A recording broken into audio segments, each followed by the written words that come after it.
The year is 2025. A familiar face stands ready to take the oath of office. Donald J. Trump, once again, is President of the United States. His victory in the 2024 election was decisive, a testament to his enduring appeal among a significant portion of the American electorate. They yearned for his brand of straight talk, his promise to restore America to its former glory. On January 20, 2025, amidst cheers and jeers, he reclaimed the presidency. The Trump era, round 2, had begun. The intervening years had done little to diminish his fervor. If anything, his time away from the Oval Office had only sharpened his resolve. His critics, meanwhile, watched with a mixture of dread and disbelief. They had hoped, even prayed, that his time in the political wilderness was a sign of his waning influence. They were wrong. Trump was back, and he was ready to finish what he started. The political landscape he inherited was vastly different from the one he left behind. The nation was still reeling from the COVID-19 pandemic and its economic aftershocks. Social and political divisions had deepened, leaving the country fractured and uncertain of its future. Trump, however, saw opportunity amidst the chaos. True to his word, Trump wasted no time in asserting his authority. The first 100 hours of his second term were a whirlwind of executive orders and policy pronouncements. He signed more executive orders on his first day than any other president in history, sending a clear message that he was back in charge. His pen became a weapon, dismantling the policies of his predecessor and laying the groundwork for his own agenda. Immigration was at the forefront. He ordered the immediate deployment of the National Guard to the southern border, fulfilling a campaign promise to stem the flow of illegal immigration. He suspended the U.S. refugee admissions program, arguing that it posed a threat to national security. As he signed these orders, he spoke of the need to protect American jobs, American families, and American values. The economy was another key focus. He slashed regulations, aiming to unleash what he called the animal spirits of American entrepreneurship. He withdrew the United States from the Paris Climate Agreement, arguing that it was a bad deal for American workers. His actions sent shockwaves through Washington. Behind Trump's flurry of activity lay a more strategic plan, one that had been years in the making. Project 2025, a blueprint for conservative governance developed by the Heritage Foundation, became the guiding document for his second term. This ambitious plan outlined a comprehensive vision for reshaping the federal government, shrinking its size, and reorienting its priorities. Trump had initially distanced himself from Project 2025 during the campaign, wary of being seen as beholden to any particular group.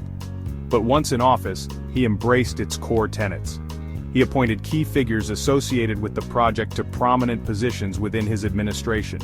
The influence of Project 2025 was evident in Trump's early actions. Immigration, a cornerstone of Trump's first campaign and presidency, remained a top priority. He doubled down on his hardline approach, implementing policies designed to restrict both legal and illegal immigration. The deployment of the National Guard to the southern border was just the beginning. He followed up with a series of executive orders that dramatically reshaped America's immigration system. Trump moved swiftly to end what he called catch and release, a policy that allowed migrants apprehended at the border to be released into the United States while they awaited their immigration hearings. Instead, he implemented a policy of remain in Mexico, requiring asylum seekers to wait in Mexico while their cases were processed in U.S. courts. He further restricted asylum eligibility, making it more difficult for those fleeing gang violence or domestic abuse to qualify for protection in the United States. His critics, however, accused him of turning his back on vulnerable populations and violating America's commitment to providing refuge to those fleeing persecution. Trump's actions ignited a fierce debate about America's values and its role in the world. The battle over immigration, once again, became a defining issue of his presidency. Trump's approach to energy and environmental policy was equally bold and controversial. He made good on his promise to withdraw the United States from the Paris Climate Agreement, arguing that it imposed unfair burdens on American businesses and workers. He embraced an America First energy strategy, aimed at maximizing domestic energy production and achieving energy independence. He lifted restrictions on oil and gas drilling on federal lands, including in Alaska's Arctic National Wildlife Refuge, a move that environmental groups had long fought to prevent. He rolled back regulations on the coal industry, arguing that it was a vital part of America's energy portfolio, and he promoted the development of renewable energy sources, such as wind and solar power, but only if they could compete with traditional fossil fuels in the marketplace. Trump's energy policies were met with praise from industry groups and Republicans, who argued that they would create jobs and boost the economy. Environmental groups, however, were outraged, accusing Trump of prioritizing short-term economic gains over the long-term health of the planet. The debate over energy and environmental policy reflected a deeper philosophical divide within American society. In line with Project 2025's vision, Trump embarked on an ambitious effort to reshape the federal government, shrinking its size and scope. He argued that the federal bureaucracy had become bloated and inefficient, stifling innovation and burdening taxpayers. His goal, he said, was to create a leaner, more accountable government that served the needs of the American people, not special interests. He implemented a hiring freeze for federal civilian employees, aiming to reduce the size of the federal workforce through attrition. He ordered a comprehensive review of all federal regulations, with an eye toward eliminating those that he deemed burdensome or unnecessary. And he proposed deep cuts to federal agencies, including the Environmental Protection Agency, the Department of Education, and the Department of Housing and Urban Development. Trump's efforts to shrink the government were met with fierce resistance from Democrats, who accused him of trying to dismantle essential government programs that served the needs of millions of Americans.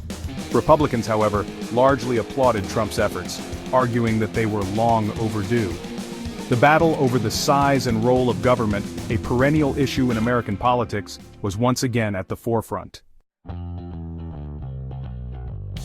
Trump also took aim at what he saw as a left-wing cultural agenda that he believed was undermining traditional American values. He sought to roll back protections for transgender individuals, limit access to abortion, and promote what he called patriotic education in schools. His actions on these issues ignited a firestorm of controversy, further dividing the nation along cultural lines. One of Trump's first acts was to reinstate a ban on transgender individuals serving openly in the military. He argued that allowing transgender individuals to serve would undermine military readiness and unit cohesion. His decision was praised by social conservatives but condemned by LGBTQ+ rights groups and their allies who accused Trump of discrimination and bigotry.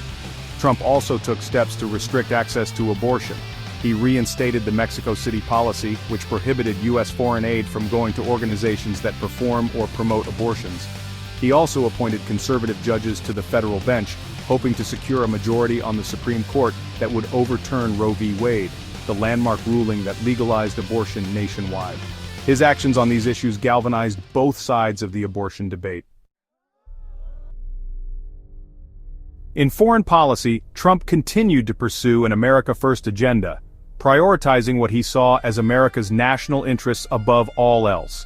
He withdrew the United States from the World Health Organization, accusing it of mishandling the COVID-19 pandemic.